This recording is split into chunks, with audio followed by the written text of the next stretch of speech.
Entonces, hermanos, hoy nos corresponde estudiar el capítulo 9. Capítulo 9 de la Confesión de Londres de 1689. Y habla sobre el libre albedrío. ¿Qué es lo que dice la palabra de Dios o qué debemos entender acerca del libre albedrío? En el bloqueo general de toda la confesión, nosotros hemos visto los primeros 8 capítulos. En esos 8 primeros capítulos hablamos o se denominan como los fundamentos cristianos. Doctrinas importantísimas que nosotros creemos que aquellas personas que van a ser miembros de nuestra iglesia deben creer. Es muy importante que usted tenga un conocimiento general de esas doctrinas. Básicamente, ¿se recuerda cuáles son, verdad? Acerca de las Escrituras, acerca de la doctrina de Dios y la Trinidad, acerca del decreto de Dios, de la creación, de la providencia de Dios, de la caída del hombre.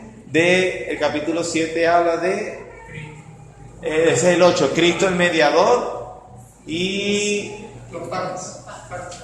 el pacto de Dios, uno de los más fundamentales, porque de ahí es la bisagra donde gira toda nuestra doctrina. De ahí creemos que esa es la manera correcta de interpretar las Escrituras. Si usted comprende eso, usted, hermano, usted puede ubicarse en cualquier parte de la Biblia y saber dónde está.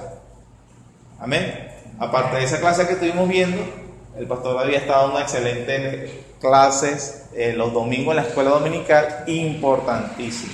De verdad que poder comprender eso es altamente necesario.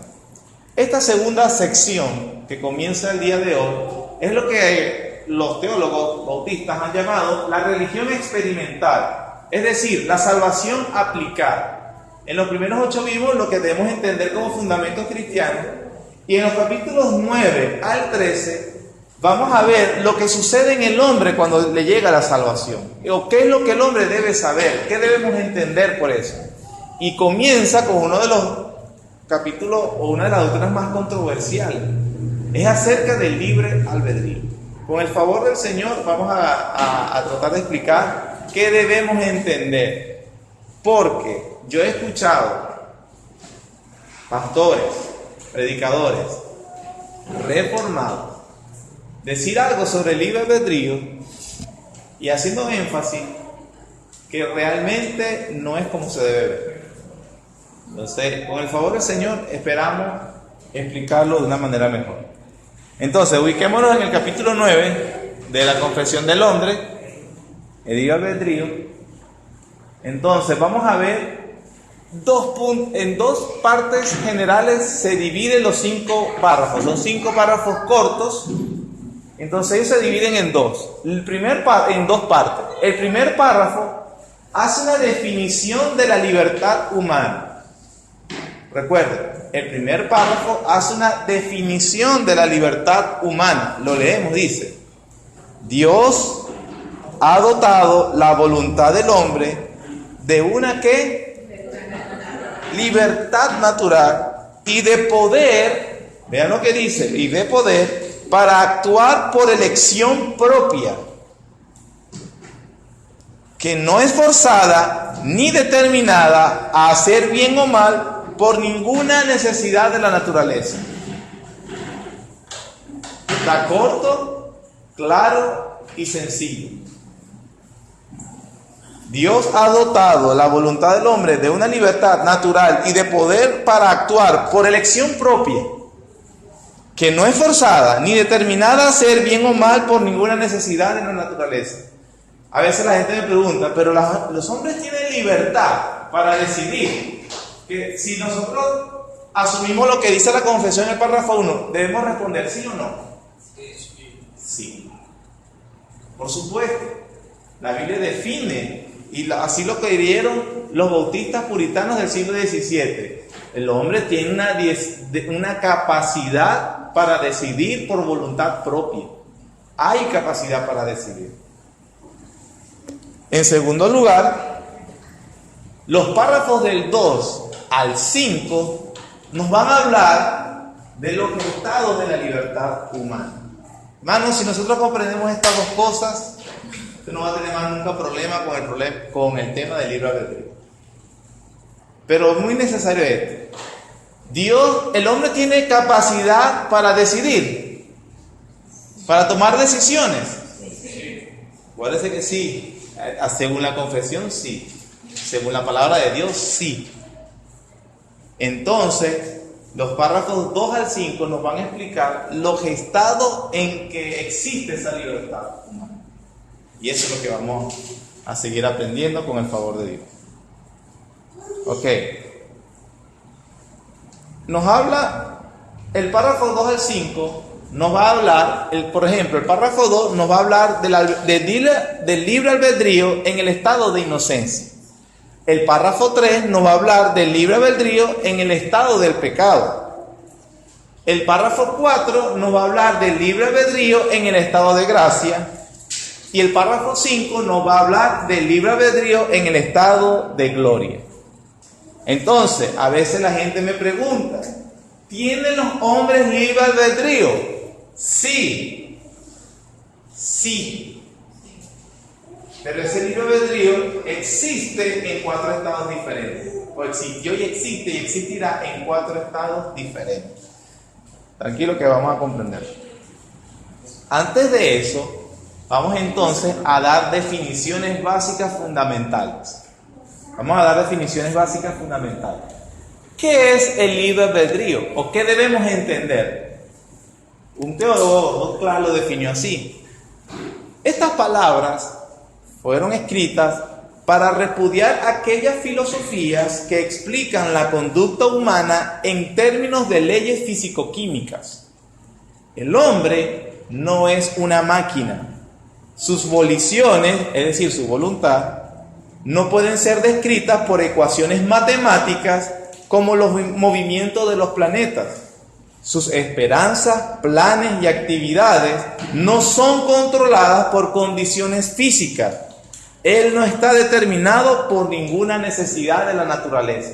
Entonces, esa definición explica el párrafo 1 de la confesión. ¿Lo ven? La voluntad del hombre no está determinada por nada físico. Eso de que no, él es así porque lo obligaron o las circunstancias los obligó. No, nosotros tomamos decisión. Una circunstancia facilitó que él es ladrón porque la necesidad lo obligó a robar. No, cuando me vi en la necesidad facilitó mi pecado de robar, pero el pecado de robar lo decidí yo.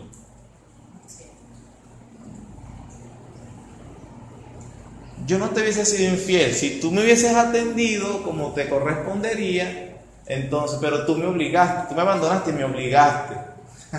Ay, qué inteligente. No, pues eso lo decidiste tú. Eso fue de su corazón.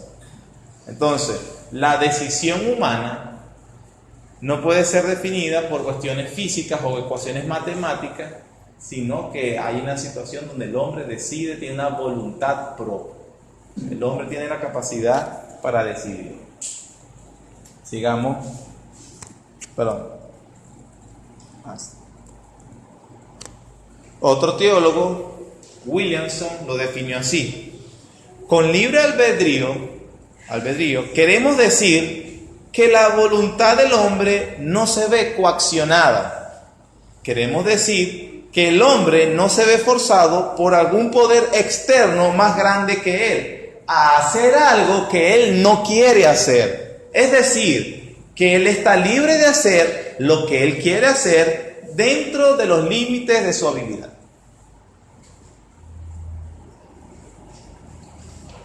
No hay una fuerza superior al hombre que lo obligue a hacer lo que él no quiere hacer.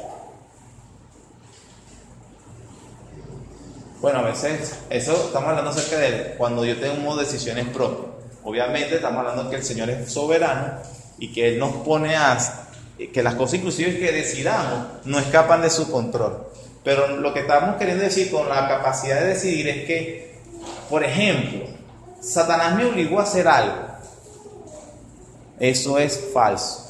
Satanás nunca puede hacerte obligar a algo. El hombre no puede hacer algo que él no quiere. El hombre tiene capacidad de decisión. Porque tiene capacidad de decisión es que es responsable por lo que hace. Escuchamos, ¿por qué mató a sus hijos? Es que Satanás me dijo que los matara. Eso es mentira. Eso es simular una locura para no ser culpable. ¿Cómo la más culpable si la voz le dijo que lo matara, pobrecito?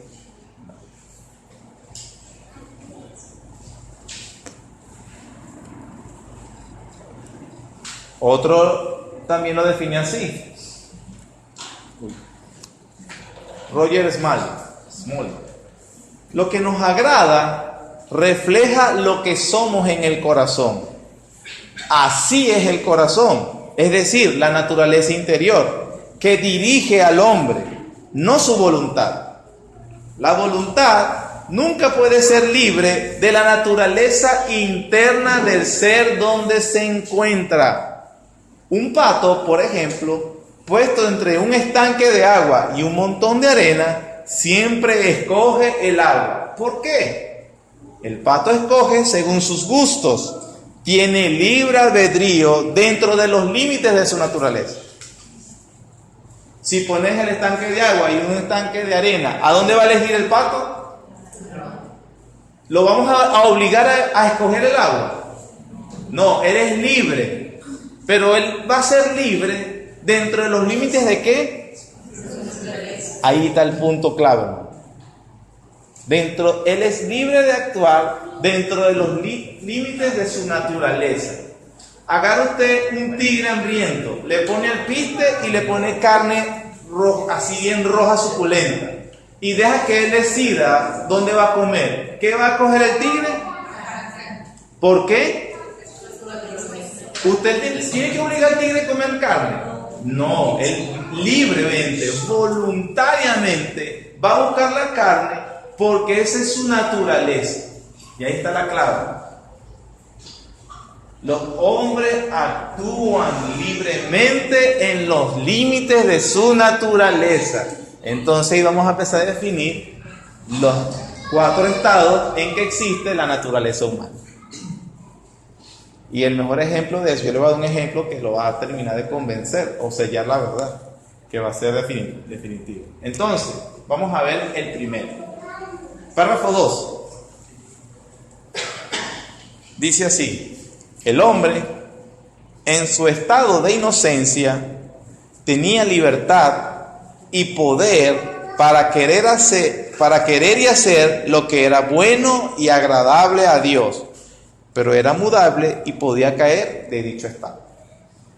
Entonces, debemos comprender entonces cómo era la naturaleza del hombre en el estado de inocencia. Su libre albedrío está donde ¿qué? Supeditado a su naturaleza. Y en el estado de inocencia, la misma palabra, ¿cómo era la naturaleza del hombre en ese momento? Era inocente, con un matiz, pero mudable. Podía cambiar. De hecho, cambió. En el capítulo 3 de Génesis nos narra el cambio. ¿Qué significa eso? Por ejemplo, cuando Adán, vamos a imaginarnos a Adán en el huerto del Edén antes de Génesis capítulo 3, de la caída. Ahí Robert Harbach, te disculpan si no se pronuncia así, lo digo así: todo estaba en armonía en el plan maestro del arquitecto, porque todas las cosas cumplían al propósito para el cual fueron creadas. La tierra, la creación, que todo era bueno, y Adán, con su estado de inocencia y perfección, cumplía el propósito para el cual fue creado. Adán, su voluntad, hacía lo que era agradable a Dios porque tenía un estado de inocencia. Y su libre albedrío consistía en actuar libremente allí. Decidía agradando a Dios siempre. Estamos en el momento de antes de la caída. Charles Hodge lo dijo: el hombre estaba perfectamente adaptado al fin para el cual fue hecho y para la esfera en la cual fue designado a moverse. El libre albedrío de Adán en ese momento estaba adaptado para hacer perfectamente lo que Dios quería. Era su estado de inocencia. Su naturaleza era inocente. Su voluntad, sus decisiones eran perfectas en cuanto a la voluntad de Dios. Génesis 1:31 se repite el estribillo varias veces, todo el capítulo 1. y vio Dios que todo lo que había hecho, y he aquí que era bueno en gran manera. Inclusive el mismo hombre.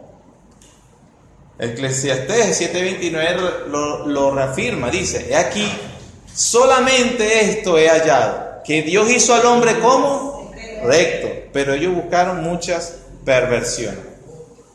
Entonces, ¿cuál era la bendición del primer hombre? Como lo dijo Agustín, el primer hombre podía ¿qué? No pecar, podía no morir, podía no abandonar el bien, él estaba capacitado para decidir no hacer lo incorrecto. ¿Podemos decir que no podía pecar gozando del don de la libertad? ¿O no podía morir si le fue dicho, si pecares morirás?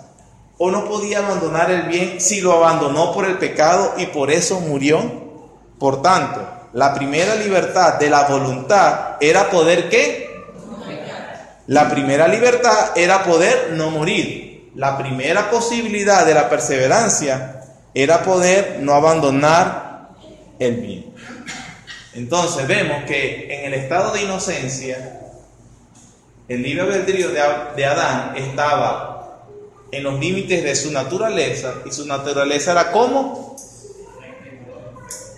inocente, estado de inocencia. Todo lo que decidía lo hacía en comunión y perfección de la voluntad de Dios. Pero era mudable, es decir, tenía libertad. Cuando Adán fue tentado por Eva, o la serpiente por Eva también, o Eva por la serpiente, perdón, y Adán por su mujer, Adán tenía la capacidad de decir no. Dios dijo que no. Pero él no lo hizo, entonces cayó de ese estado. ¿Amén? Entonces pasamos al segundo estado que define la Biblia de cómo debemos comprender el libre albedrío según el estado de la naturaleza del hombre. Entonces, a partir de Génesis capítulo 3, ¿verdad? Hemos aprendido que es la caída. ¿Quién lee, por favor, el capítulo 3, el párrafo 3? Algo bien claro, que se entienda, por favor. El párrafo 3. Ajá. El hombre, ese. Sí. El hombre, por su caída en un estado de pecado, ha perdido completamente toda capacidad para querer cualquier bien espiritual que acompañe a la salvación. Por consiguiente, como hombre natural que está enteramente opuesto a ese bien y muerto en el pecado, no puede ser, por sus propias fuerzas, convertirse a sí mismo o prepararse para ello. Por el estado de su caída, ha perdido completamente la capacidad para querer, para cualquier bien espiritual que acompañe a la salvación. ¿Qué fue lo que cayó la naturaleza del hombre? Y su libre albedrío fue ahora, está dentro de sus límites, de su capacidad, de su naturaleza. Es que perdió toda capacidad de querer un bien que acompañe a la salvación. Por eso es que decimos o hablamos de la inhabilidad del hombre o de la incapacidad del hombre. El hombre, porque ahora está en la caída, ya no desea la salvación y no puede hacer nada para procurar la salvación. Note que eso tiene que ver con la salvación, no con otras cosas. De aquí que teólogos luego sistematizaron esta enseñanza en lo que llamamos depravación total, que para muchos, esa palabra es como muy fuerte, ¿verdad? Depravación. ¿Qué quiere decir eso? Según este teólogo Hoxingman, que el hombre naturalmente, en toda su existencia, con todo su corazón, mente, alma y fuerza, se ha vuelto un siervo del pecado. Él es completamente incapaz de hacer algún bien e inclinado a todo mal. Vamos a ir aclarando esas frases también. Génesis 6:5 dice: y vio Jehová que la maldad de los hombres era mucha en la tierra, y que todo designio de los pensamientos del corazón de ellos era de continuo ¿qué? Solamente al mal. Este versículo de Génesis 6:5 parece un titular de la prensa de hoy. ¿Verdad que sí?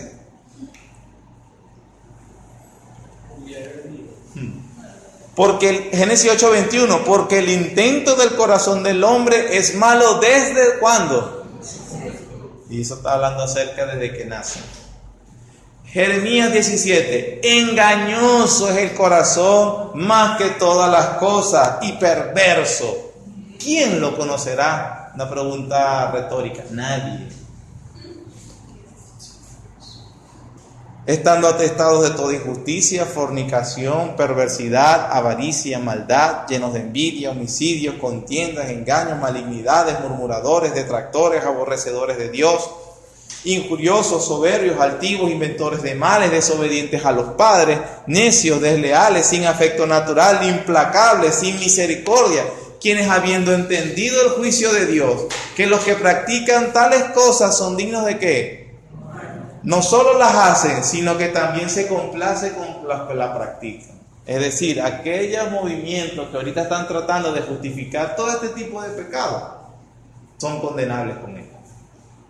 Entonces, el hombre es un pecador. Ha caído de su naturaleza, está en corrupción, incapacidad total, depravación total, inhabilidad total. Significa que el hombre en todas las facetas del ser, sus pensamientos, su voluntad, su corazón está inclinado hacia el mal. Eso es lo que queremos decir. Entonces, en cuanto a la naturaleza del hombre, ¿cómo es ahora después de la caída? Muerto espiritualmente, pecaminoso. Habíamos hablado que había un estado de inocencia. ¿Cómo era el libre albedrío en el estado de inocencia? Era libre según su naturaleza. Actuaba perfectamente podía actuar o tenía la capacidad de querer lo que Dios quería. Inclusive cuando fue tentado, toda la capacidad para decir no. Pero no dijo no, dijo sí, cayó. Su naturaleza fue modificada, ¿cierto? Eso es lo que enseña la palabra de Dios, lo que acabamos de ver, y podemos pasar toda la noche citando versículos. ¿Cómo es la naturaleza del hombre en este entonces? Pecaminoso. ¿Perdón? Pecaminoso. Entonces, ¿el libre albedrío cómo es? Sigue teniendo libre albedrío. Note eso. ¿Tiene el hombre albedrío? Sí. Ahora, ¿cómo es? Ese libre albedrío no es libre de su naturaleza. Siempre según su naturaleza.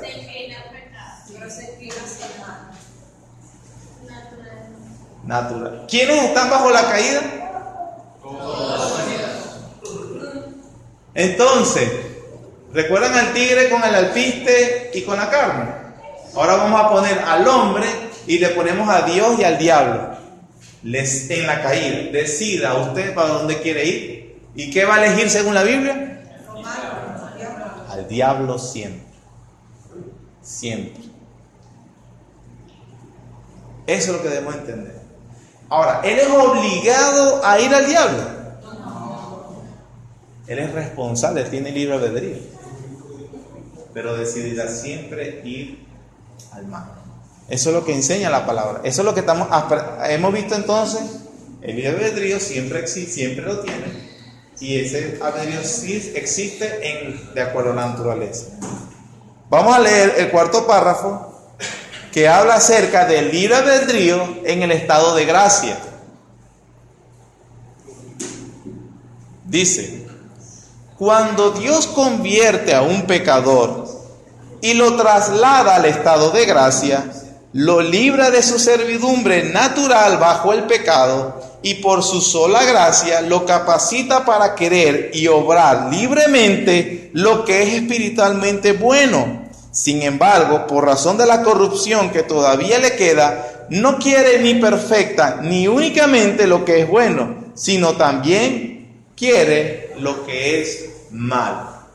El libre albedrío en el estado de gracia, estamos hablando de aquel momento cuando Dios con el Evangelio hace el llamamiento eficaz en una persona y lo traslada, como dice aquí, al estado de gracia. Entonces ahora tiene una naturaleza, que es lo que decimos teológicamente, regenerada.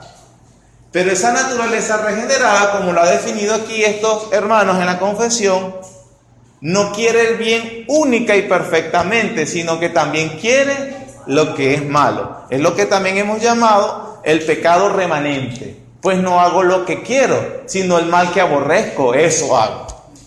Entonces, ahora la naturaleza del hombre, había inocencia, el libre albedrío estaba así. Había el estado de caída, el libre albedrío está en ese estado también.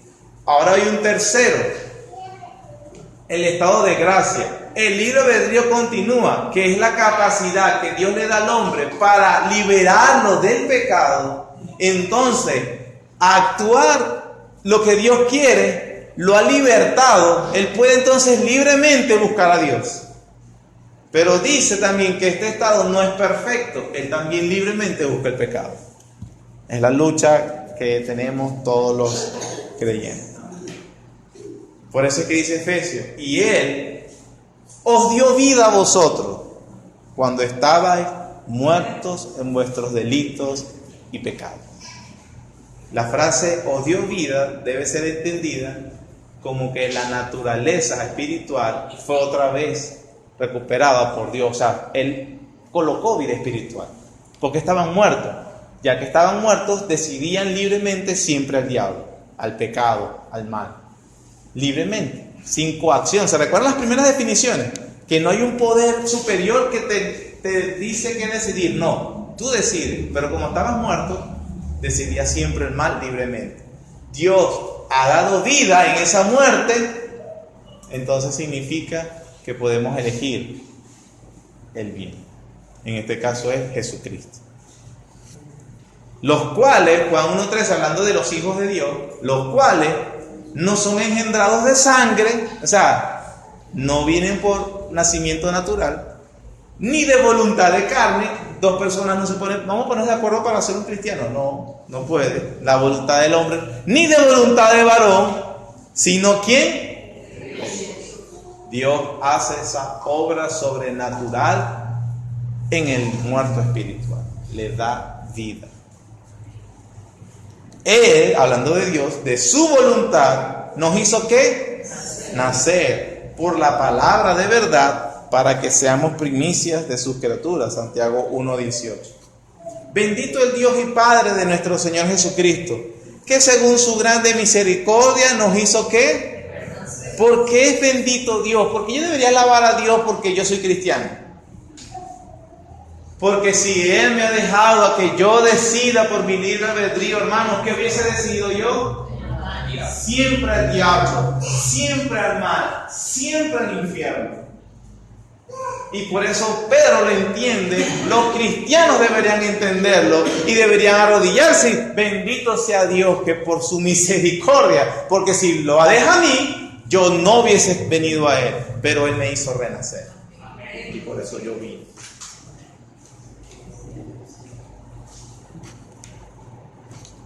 Entendemos entonces que la regeneración es el paso del estado de pecado y muerte al estado de gracia. Es la iluminación de la mente. No veía a Jesucristo, ahora lo veo. El cambio de un corazón de carne, un corazón que deseaba el mal y que no escuchar palabra de Dios, ahora la deseo. La renovación de la voluntad, es decir, ahora yo deseo lo que Dios quiere. Y la nueva disposición en cuanto a hacer lo bueno. Eso es el estado de estar en estado de gracia.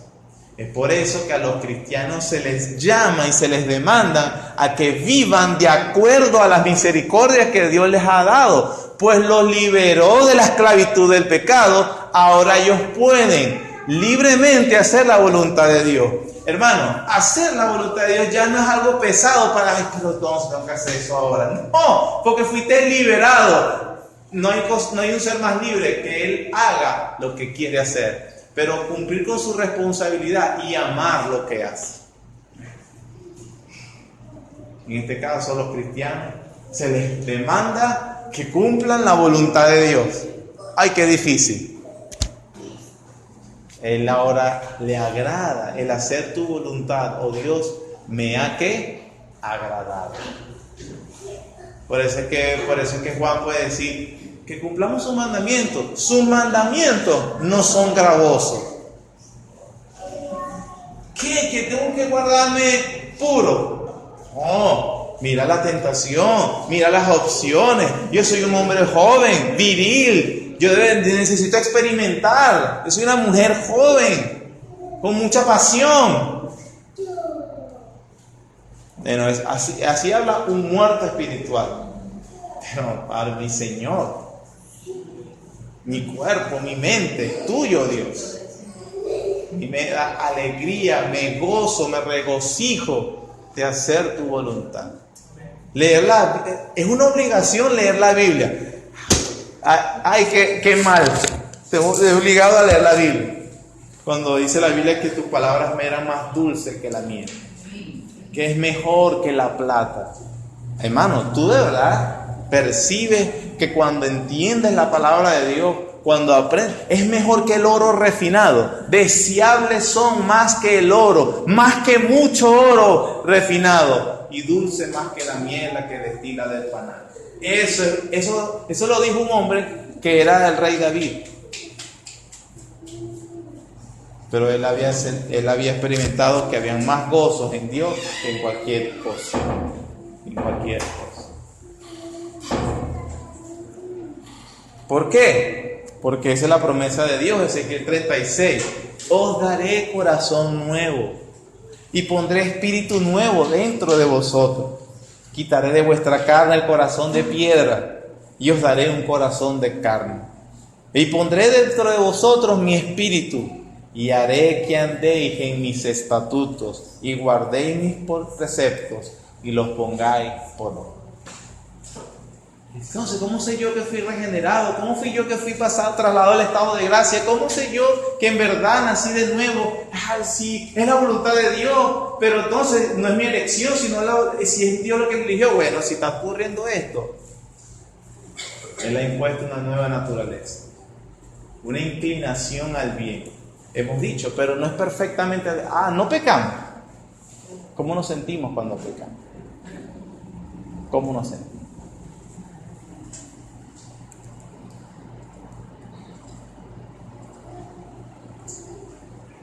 Este es un escrito pero ahí se ve bien, no se ve bien, ¿verdad? Es un poco largo. Era de Agustín. Vamos a leer, dice: ¿cómo es posible que miserables seres humanos tengan orgullo, sea de su libre albedrío, antes de ser liberados, o de su propia fuerza, si ellos han sido liberados? Ellos no observan que la misma mención de libre albedrío pronuncian la palabra libertad, pero donde está el Espíritu del Señor, allí hay libertad. Si por lo tanto ellos son esclavos del pecado, ¿por qué se jactan del libre albedrío? Porque el que es vencido por alguno es hecho esclavo del que lo venció.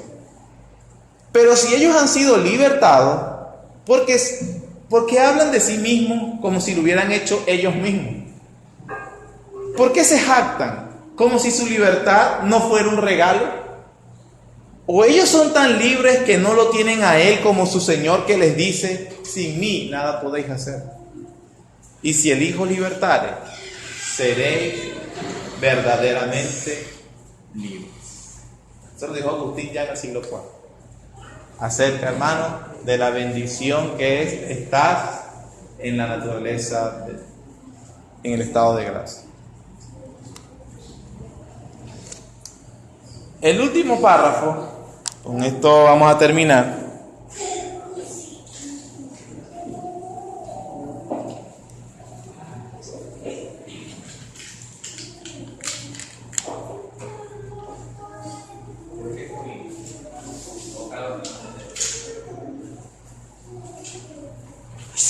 Ahí está.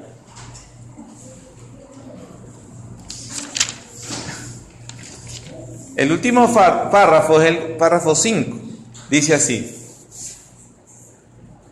esta voluntad del hombre es hecha perfecta e inmutable, libre solo para el bien, únicamente en el estado de gloria. Y este párrafo también trae una información esperanzadora e importantísima. Vimos libre albedrío en estado de inocencia. Libre albedrío en la caída. Libre albedrío en el estado de gracia. Entonces yo puedo decir, ok, no es perfecta, gloria a Dios. ¿Cómo va a ser nuestra naturaleza cuando estemos en la gloria? Porque Adán cayó. ¿Y quién me dice a mí que estando en la gloria no vuelvo a decidir pecar?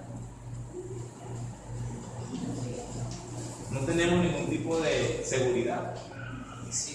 Porque Adán era perfecto y decidió no pecar. ¿Quién me dice a mí que yo no voy a decidir pecar o estando en la gloria desprecio a Dios de repente? Y caigo del estado de gloria.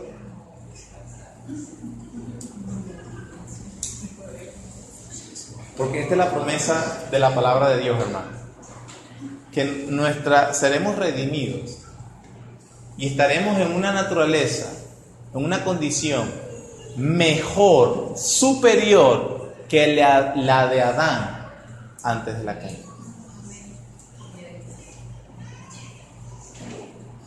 Esa es la promesa. Eso es lo que ganó Cristo para nosotros. Superior a ese estado. Como dice ahí, será vuelta inmutable. Es decir, no desearemos más nunca el mal. En el párrafo 1 vimos que Adán estaba dotado con una naturaleza perfecta, pero mudable.